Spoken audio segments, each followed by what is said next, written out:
Mark, I believe that brings us to the update that you were going to present. Yes,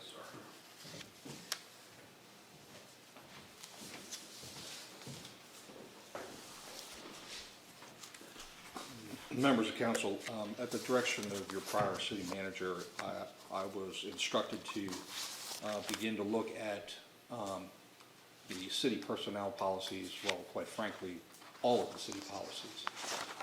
I have gone through the city personnel policy manual. I have made significant updates and changes to almost every chapter.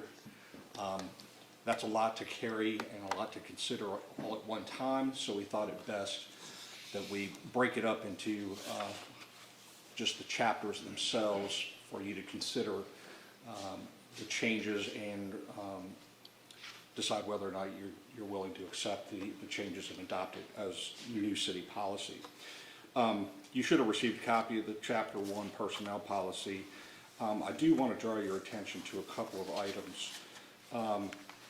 Under Section 3.6, Maintenance of the Compensation Plan, the second paragraph talks about how to avoid compression, and as a result of that, we have suggested that there be something in the policy that specifically calls for a cost of living adjustment every year for all personnel, so that your pay scale doesn't get out of whack with neighboring localities.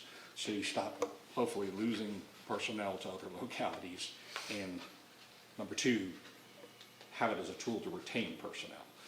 So that's one key point I wanted to highlight for you all.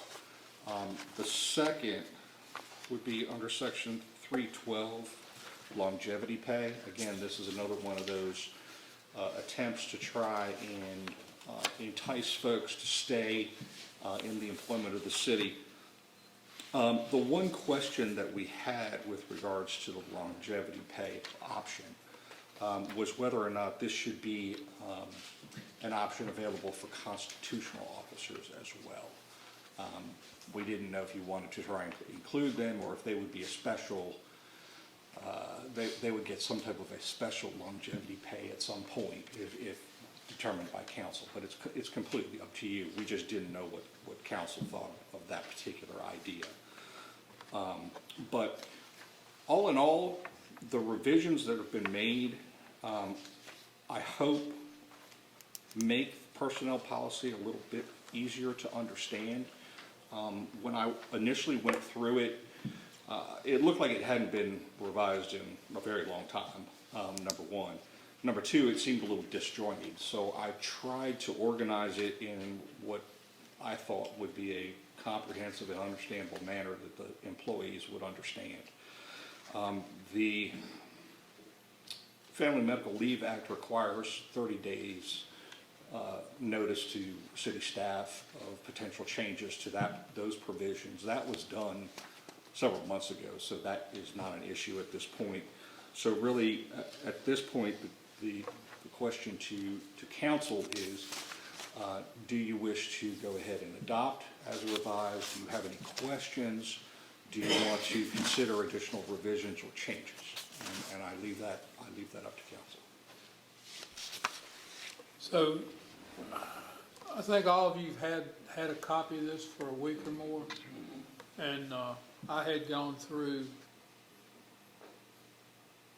a couple months ago and looked at a lot of it. When I made comments in the margins, did that show up on your copy? Evidently not. Don't believe I ever got any comments from you, to be quite honest. I did. I made some comments. I thought it would move back and forth between us, but it evidently didn't. Okay. I'll have to go back and look, because there was a couple things that just the wording was probably needed to be changed a little bit. Sure. One that comes to mind is substance abuse. Mm-hmm.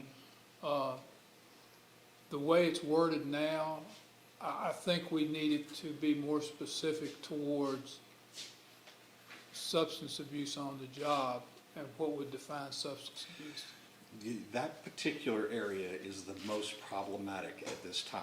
Everybody is struggling with it. With the effective legalization of marijuana, the question has become, well, what happens with, policies of local governments that prohibits the use of marijuana at any time? It's problematic. So yes, we can certainly keep working with the language to try and make it.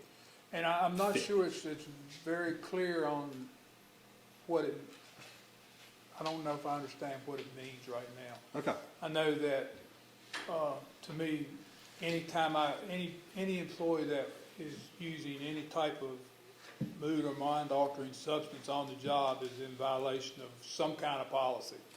Well, You and can't again, be coming out here and smoking pot on the job. right, and again, That's a the safety problem becomes, there's no test to determine what level of impairment they have. Right. It's not like alcohol. Someone can smoke marijuana the day before, it's still in their system, and it still shows up. They may have a habit of smoking it on a regular basis, and they may just generally act like they are under the influence, but they're not. And so the question then becomes very subjective. How do you know? It's a very complex area of policy that has to be dealt with delicately. So obviously it's a work in progress. We just wanted to get this in front of you, hopefully try and get some comments from you, so we can make some revisions and then bring it back and hopefully have you all adopt chapter 1, and then we'll go to chapter 2.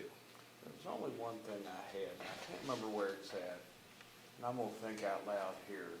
It was the part about having a second job.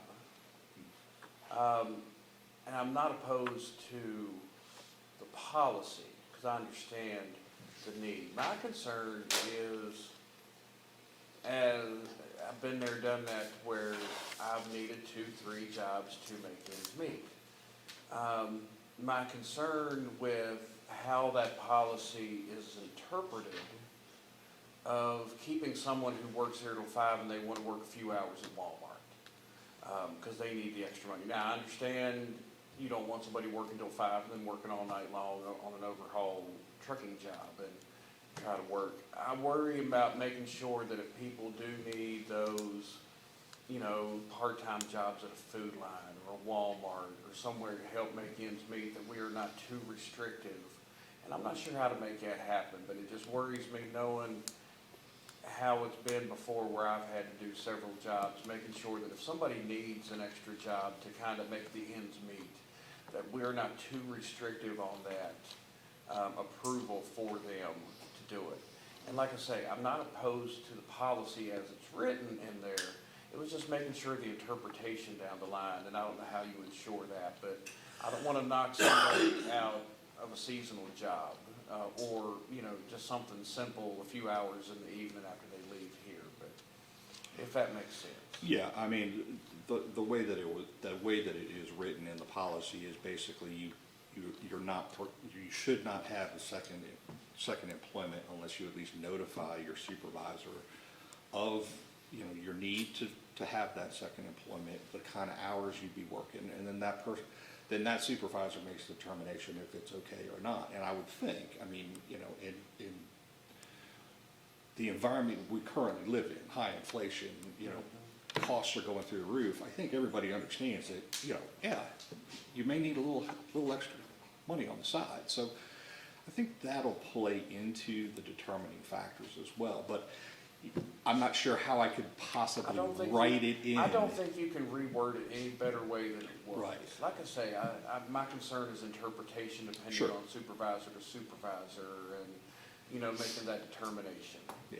And there's really nothing you can do without having 15 pages of that explanation to do that. But that was the only thing. I didn't have a whole lot of issues otherwise.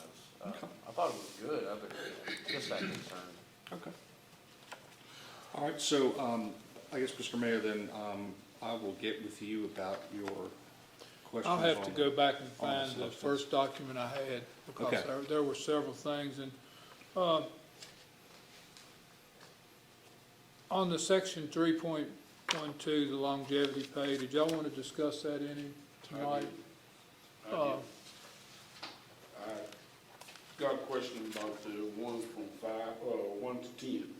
Are you gonna give them anything?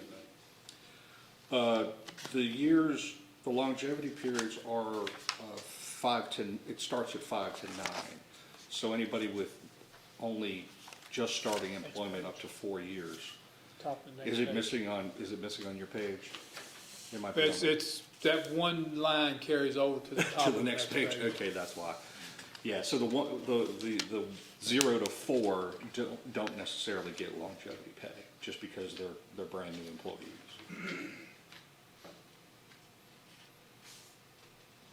And as the years go, so does the longevity pay. But it tops out at $1,000.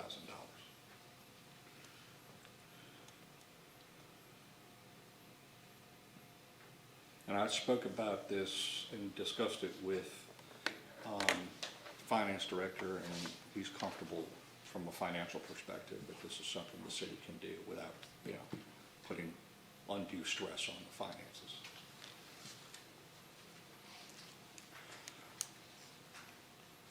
But again, the question really then, going back to what I previously inquired about, is whether or not council thought it would be something to incorporate the constitutional officers, treasurer, commissioner of the revenue.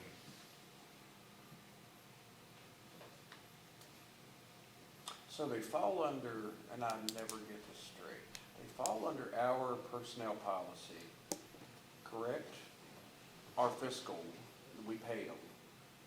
We pay them. Their employees fall under it. Yes. The employees, not the officers themselves, Exactly. but the employee. Now, do the employees fall underneath, would they fall underneath that longevity? Yes. Okay, Yes. The employees in the constitutional officer's office fall under the city okay, City personnel, policy. okay. personnel, I can never get that. and they already qualify for the Okay. longevity. Anything that's done for other city employees is done for Okay, the good. employees in the constitutional officers that work in the constitutional offices. But, the question, I think, is, do the constitutional officers become included? Yeah, I mean, do you want to include them in this benefit per se?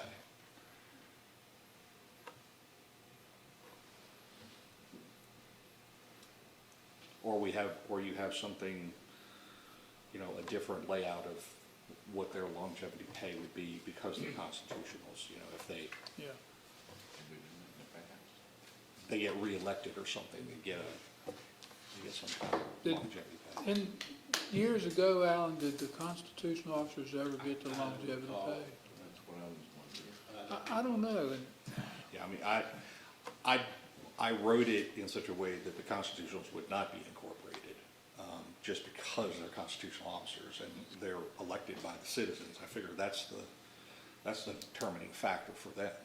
If the citizens want them back, they'll reelect them. does their longevity stop after each election cycle? I would say that it does. I would think so too. I would say that it does, because every election cycle is a new time period. So would that be the case, the way it's written? I think it should stay the way that it's written personally, but that's not my call. That's- And that's the way, it's pretty comparable to what it was when I was brought on board some 30 years ago. Mhm. So the first few years, you were not compensated as a goal of sticking around, being part of the team. Right, exactly. So, Yeah, that's tough. this is not something you all have to decide on tonight. I just wanted to make sure to get it in front of you, get you thinking about it. This has been a work in progress for many months, and so we can continue to talk about it and evaluate and make changes. So I just wanted to get some general ideas out to you right now, get a little bit of feedback from you, and I'll start working with you, Mr. Mayor, and try and get some of these issues resolved. Okay? Thank you all very much. Thank you.